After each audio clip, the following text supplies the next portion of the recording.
Hey everyone, Sergeant Eaters here again with the Wyoming National Guard Counter Drug Program. Now I know everyone wants to get to show me the evidence of things that work and programs that are going to do good things, and we'll get there eventually, I promise. But I think it's important that everyone starts with what doesn't work.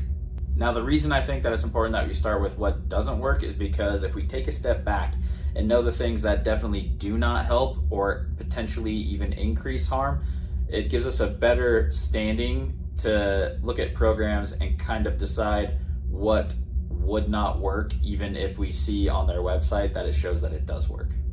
So again, yes, being data driven, thinking back to Rat Park, all the important things that they got from that experiment, knowing that statistically significant evidence is 0.050 or less, and then knowing the things that are definitely proven to not work currently are going to help you when deciding a program or looking at the different things you want to get into.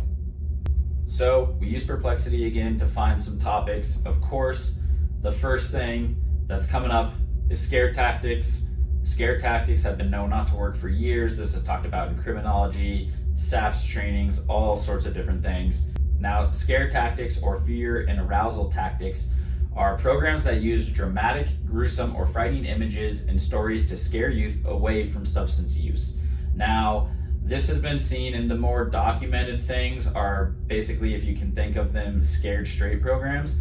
A lot of times people back in the day, they would take troubled youth, take them down to prison, and they would basically talk with the inmates in jail or prison, and the inmates would try to scare them so that they wouldn't continue to commit crimes and end up where they are. A lot of scare tactics are kind of hidden in lots of different programs. Things that could be related to scare tactics would be drunk goggles, potentially the wrecked car out in front, or maybe where they have like a big exaggeration of, someone got hit out front, everyone from the school come out and there's a huge scenario. Those are all related to scare tactics, and those, like it's saying here from the evidence, actually are more likely to increase substance use versus decrease because they just don't believe the scare that you're trying to give them. Again, not trying to hate on DARE. DARE comes up. It was a widely implemented program across the US for years. More than 30 evaluations have found no significant effect on drugs use in middle or high school. Some studies showed increased drug use rates later on in life after the DARE program. The one thing that DARE did do, at least my DARE officer in my community, was they actually taught us about drugs and probably created better drug consumers by mistake. Heart's in the right place. I get it. Again, I'm not completely dogging on this program. This is just what the research is telling me.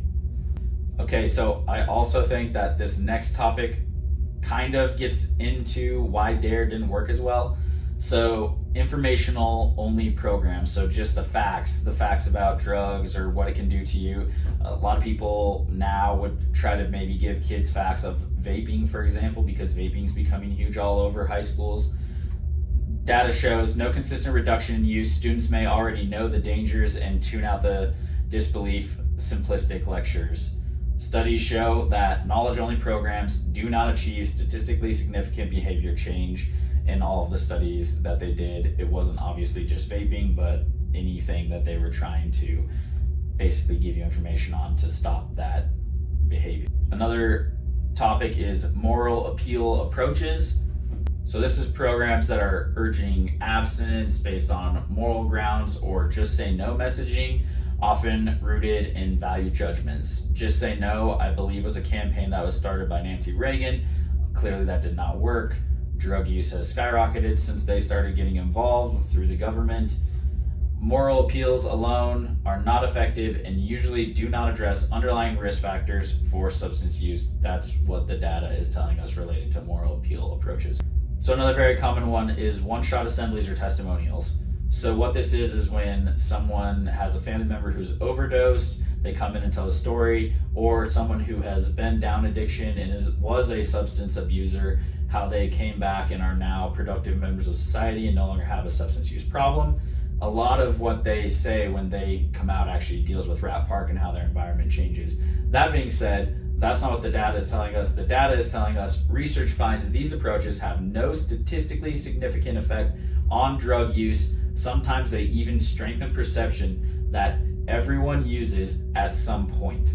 So peer counseling is another one. Obvious what that is, students trying to help other students. That being said, it leads to peers meeting with other deviant peers, and that often leads to increase in substance use because they're kind of feeding off of each other. Another thing is a self-esteem or emotional well-being only curricula. And that's a program that just promotes self-esteem as the sole effect, and that's all they're going for is promoting your self-esteem. Now, while it might be good for a student to have more self-esteem, the data says improving self-esteem alone without teaching resistance skills or addressing norms does not reduce substance use statistically. Another thing I see commonly is alternative activities. So basically after school sports or other things that they can do after school activity wise that will keep them from going out and doing delinquent behaviors. So the data for alternative activities says these interventions, when not paired with skill building and evidence-based components, show no effect on reducing actual substance use. That being said, having good positive role models in your life is important and is considered a protective factor.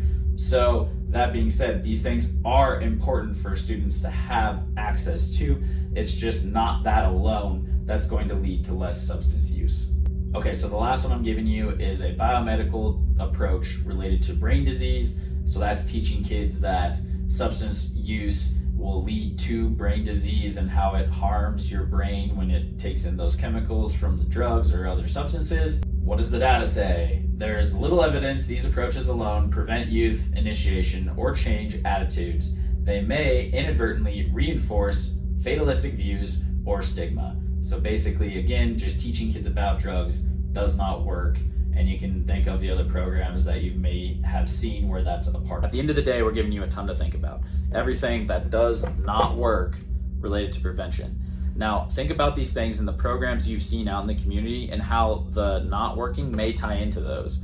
Now, that doesn't mean that just because these things I've talked about not working isn't a part of good programs that are working, but it's just something to keep your mind aware of for when you go seeking a program or how you help other programs with the things that they're doing. That's all I've got for today. Like, share, subscribe, comment. If you have things that we talked about in the do not work section that have worked for you, please share your experiences. Let us know about your evaluation. If you have things that you would like to talk about outside of this, please let us know in the comments. Lastly, next episode's coming up, what does work in prevention based off of evidence, p-values, statistical analysis. Find out on the next video.